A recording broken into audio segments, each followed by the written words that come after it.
আজ পড়ে গেল শ্রাবণ মাসের প্রথম সোমবার। আমার সকল ইউটিউব এবং ফেসবুক বন্ধুদেরকে জানাই শ্রাবণ মাসের অনেক অনেক শুভেচ্ছা ও ভালোবাসা।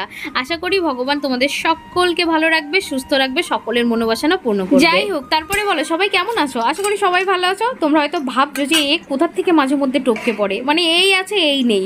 আসলে কি বলো তো, অনেক রকম প্রবলেম থাকে যার জন্য আমি রোজ ভিডিও শেয়ার করি না। তার মধ্যে সব থেকে বড় প্রবলেম সেটা হচ্ছে আমার আলসেমি। মানে আমি প্রচুর পরিমাণে ঘুরে, বিশ্বাস করো, রোজ রোজ ভিডিও শ্যুট করে সেটাকে এডিট করে তারপরে তোমাদের সামনে যে তুলে ধরবো, সেই ধৈর্যটুকুই আমার পেছনে অনেক বড় একটা কারণও আছে। ওই যে কি বা হবে ছেড়ে বলো, ওই তো 2-4টে লাইক, তারপরে ওই 100-200 ভিউ, ওতে কি হয় বলো তো? শুধু শুধু টাইম নষ্ট। তার থেকে আমি মনে করি ওই নিজে যা কাজ করি ভাই তাই করাই ভালো। তো যাই হোক, ওসব কথা বাদ দিয়ে চলো আজকে যে ভিডিওটা শ্যুট করেছি আর সেটাই যে কেন করেছি আর কি জন্য তোমাদের শেয়ার করছি এটা নিয়ে একটু কথা বলা। তো আজকে যে ভিডিওটা তোমরা দেখতে পাচ্ছ এটা হচ্ছে 11 তারিখের ভিডিও। আমি কিন্তু এবছর 11 তারিখ থেকেই আমি শ্রাবণ মাসটা পালছি। আর সত্যি কথা কি জানো তো, এবছর কিন্তু আমি পুরো শ্রাবণ মাসটা নিরামিষ খাবো বলে মানে মনস্থির করেছি। আর ভগবানের ইচ্ছায় সেটা কিন্তু আমি কন্টিনিউ করেও চলেছি। আজকে 10 দিন হয়ে গেল আমি নিরামিষ খাচ্ছি। তবে সত্যি কথা কি জানো তো, প্রথম একটু অসুবিধা হচ্ছিল আর ভয়ও পাচ্ছিলাম যে একটা মাস কি করে থাকবো। যতই হোক বাঙালি বলে কথা, কিন্তু ওই যে বলে ভগবানের প্রতি বিশ্বাস থাকলে পরে সব কিছু সম্ভব। তাই আমার ক্ষেত্রেও সেটাই হয়েছে। আমার এখন কিন্তু কোনো রকম অসুবিধা হচ্ছে না। প্রথম 1-2 দিন একটু ভাবছিলাম, মানে ওই মন থেকে ভাবনাটা আসছিল যে এ বাবা কি করে আমি করব।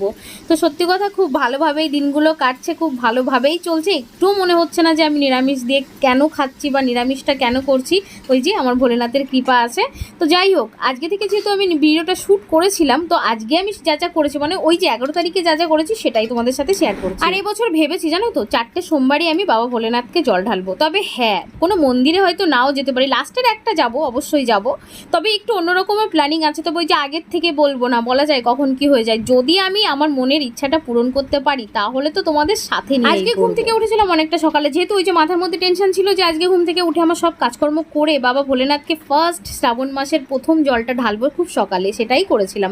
তারপরে এসেছিলাম রান্নাঘরের, অবশ্যই নিরামিষটা শুরু করেছিলাম। এই যে দেখতে পাচ্ছ একটা নিরামিষ সবজি করেছিলাম, দারুণ হয়েছিল সবজিটা খেতে, সত্যি কথা। তারপরে একটু কুমড়ো দিয়ে ওই যে যেমন বেগুনি করে ঠিক ওইভাবেই কালো জিরে দিয়ে ব্যাটার করে ওই যে বেসন দিয়ে একটা সুন্দরভাবে পকোড়া করেছিলাম আর একটা ভাজি করেছিলাম। এটাই ছিল আমার ফার্স্ট শ্রাবণের নিরামিষ রান্না, মানে মেনু বলতে। রান্নাবান্না কমপ্লিট করে বাবা বাইরে তাকিয়ে দেখছি প্রচুর মেঘ করেছে, পুরো অন্ধকার হয়ে গেছে। একটু আগে তো এমনি ঝিরিঝিরি বৃষ্টি হচ্ছিল, তারপরে দেখছি বাপরে বাপ কি বৃষ্টি নেমেছে। ওই যে তোমাদের বললাম না যে এই বছর কিন্তু আমার কাছে প্রচুর পেয়ারা ধরেছে, বিশ্বাস করো। তবে হ্যাঁ, পাড়ার সবাইকে মোটামুটি খাইয়েছি, যে চেয়েছে, কাউকে কিন্তু বারণ করিনি। আর এই যে দেখো, সবার আগে আমি কিন্তু সবুজ চুড়ি সবুজ নেল পলিশ পরে নিয়েছি। বলো কেমন লাগছে? তো আজকের এই ভিডিওটা তোমাদের কেমন লেগেছে সবাইকে